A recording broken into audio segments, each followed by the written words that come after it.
Welcome back to the channel, everyone. Today I want to talk about how JP Morgan themselves have confirmed the market crash and also the AMC MOASS, and how it all links into what's going on in China with Evergrande. And I also want to give you a bit of a guide and a bit of an explanation as to what quadruple witching that's going on this Friday actually is. So stay tuned and let's make some money. But before I dive into the video, I just want to give a massive shout out to the 4,700 of you that have currently dinged that notification bell, because you guys are always the first to watch a new video as soon as it's released. So guys, be sure to drop a like down below, subscribe to the channel and ding that notification bell if you haven't already, so that you don't miss another video just like this one. And just a quick one before I dive in with the key information. Be sure to check out that link down in the description below to join the private Discord and become part of the team. There you get urgent news, due diligence and updates on AMC, GameStop, other stocks and cryptocurrencies as well before I even make a video, and it's the best place to get in contact with me and ask me questions because I'm active there pretty much 24 hours a day. And now I want to dive straight in with the key information. So, MOASS confirmed by Chase, or JP Morgan Chase. I actually know who tweeted this tweet, so let's go through it on Twitter. Slickshooter says, I'm not responsible for much due diligence in the community, but I just got this email from Chase. Any other licensed real estate apes just get this email as well? 90-day defaults, hedge fund property distribution. What is going on? So JP Morgan sent this ape an email saying this. We are requesting that all agents complete partner registration training by Tuesday. We are experiencing an unusually high volume of 90-day defaults and are expecting a significant release of properties. Distribution of listing assignments will be coordinated between assigning firms and approved agents and will begin immediately. Application instruction will be provided tomorrow via online webinars at 8, 11 and 3 p.m. This week, agents will receive instructions for submitting documentation to Chase Bank and Chase authorized asset management providers who will be assigning properties to vendor partners. Partner applications may be submitted immediately upon completion of tomorrow's training. There is also no cost for agent attendance, and you can select a webinar time from the below. Agents in attendance will also be receiving information regarding hedge fund property distribution outside of the Chase network. And that is absolutely incredible. Chase is seeing an unusually high volume of 90-day defaults and home repossessions, and therefore there's going to be tons and tons of homes coming onto the market, and they need more agents to shift them and sell them. There's also potentially tons of hedge funds that are also defaulting on their mortgages that are being acquired by Chase and need to be distributed as well. Now this is incredible for two reasons. The first reason, obviously tons of 90-day defaults and tons of home repossessions. That's never great and definitely indicates either a market crash, either in the stock market or in the property market. But also the fact that Chase don't want these properties on their books as well. They're trying to get as many firms and approved agents as possible to begin distributing these properties immediately. The fact that they're also offering free training just shows that Chase really don't want these properties and they're trying to get rid of them as quick as humanly possible. But what exactly is going on in China at the moment? Well, as an explainer, how China Evergrande's debt troubles pose a systemic risk. China's Evergrande group has raised fresh warnings of default risks amid late payments to wealth management and trust products. The real estate giant has been scrambling to raise funds it needs to pay lenders and suppliers, with regulators and financial markets worried that any crisis could ripple through China's banking system and potentially trigger wider social unrest. So who is Evergrande? Well, they were founded in 1996 and they're China's second largest property developer with $110 billion in sales last year. They've also managed to grow their asset size to $355 billion and they've got more than 1,300 developments across the nation. Investors became worried after a leaked letter in September showed Evergrande had pleaded for government support to approve a now dropped backdoor listing plan, warning it faced a cash crunch. Concerns intensified after Evergrande admitted in June that it did not pay some commercial paper on time,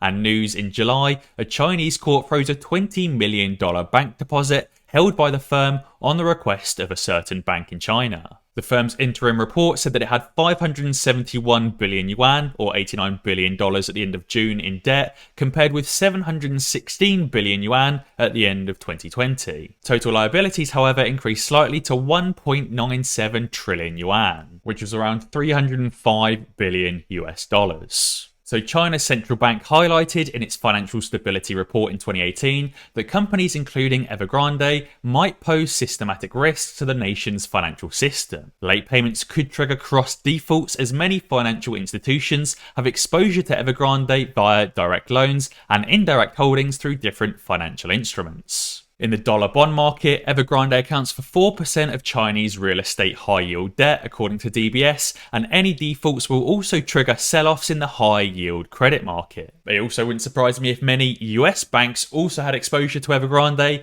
and therefore stand to suffer significant losses as a result of their default as well. I personally think these two tie together, and I think that JP Morgan potentially has a lot of exposure to Evergrande and is therefore trying to get as many assets off their books and convert it to actual cash as quick as humanly possible. This could also likely impact the US property market as well, as there's also many 90-day defaults on US property to go with it. Therefore, it wouldn't surprise me if the Chinese property market starts to crash, which impacts China's economy, which then bounces over to the US economy and the US property market as well. Especially as I explained in my video yesterday, even one small mistake or one potentially small bankruptcy or default over in China could have a much wider impact and impact the entire world. Now, I also thought this was very interesting as well. AMC's negative beta has actually changed since the last time I made a video on it a few weeks ago. Last time I made a video, AMC's negative beta was around -3 or -4, but it looks like Bloomberg has just updated AMC's negative beta to -14. So as a quick explanation, a beta is a measure of a stock's volatility in relation to the overall market. By definition, the market, such as the S&P 500, has a beta of 1, and individual stocks are ranked according to how much they deviate from the market. High beta stocks are supposed to be riskier, but provide a higher potential return, in the sense that, say, the S&P 500 increases by 5%, a stock with a high beta might increase by 10 or 20%. But at the same time, if the S&P 500 decreases by 5%, then a stock with a high beta will also decrease by, say, 10 or 20%. But a stock with a negative beta usually moves in the inverse of the market. So if the S&P 500 crashes by 50%, a stock with a strong negative beta might triple or quadruple or 10x in comparison, for example. So this screenshot is basically saying that AMC is primed to move in the exact opposite direction that the overall market is in a very strong way. This could also be linked to House Democrats proposing to raise capital gains tax to 28.8%, impacting all gains realised after September 13th.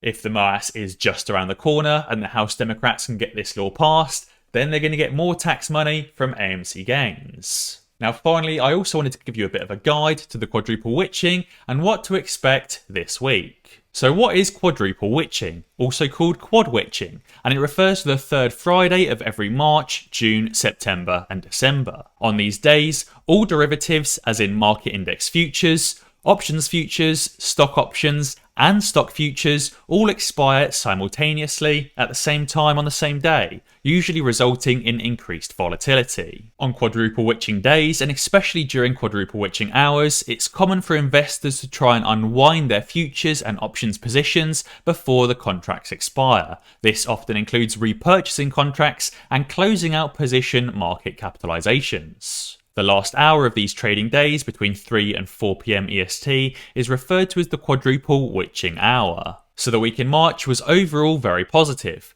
ending the week plus 24.82% compared to the previous week, even though the quadruple witching day itself was slightly negative. Again, the week in June was overall very positive as well, ending the week plus 19.96% compared to the previous week, and again the quadruple witching day itself was negative. Here's the week so far, and we're following the trend of a positive Monday, but of course we need to see how the rest of the week plays out. Both previous weeks, March and June, didn't have that much more volume when compared to the previous week, so I don't think we'll see a spike in volumes this week either. But this coming Friday there is a lot of options contracts that expire. And just a quick reminder, a call contract is something bullish or apish positive, and a put contract is something bearish or negative. There's 184,000 call contracts in the money, 287,000 call contracts out of the money, only 13,000 put contracts in the money, and a whopping 415,000 put contracts out of the money, which is a very bullish position to be in. What we see here is that the apes are clearly winning right now. This is the part that is extremely important.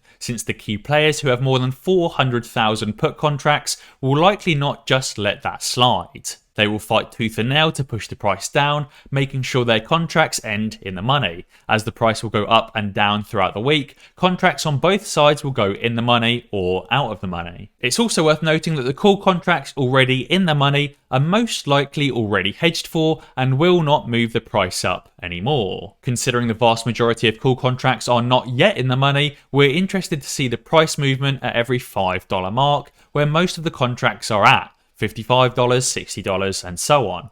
On the opposite side, the bears want to move the price down every $5 mark as well, $50, $45, and so on as well. As a conclusion, historically the week leading up to a quadruple witching day is positive, but the day itself is negative. There's also currently a lot of options that expire on Friday, and right now the apes are winning with a lot of contracts in the money on the call side, but not many contracts in the money on the put side. Guys, be sure to let me know down in the comments below what you think about JP Morgan talking about the market crash and effectively confirming the market crash, and how there's a significant amount of 90-day defaults at the moment. Also, if you haven't already, be sure to check out that link down in the description below and join the Discord and become part of the team. And as always guys, if you enjoyed this video, be sure to check out some of my others. Alternatively, subscribe to the channel and ding that notification bell, because that way you'll be alerted when I upload a new video. Cheers.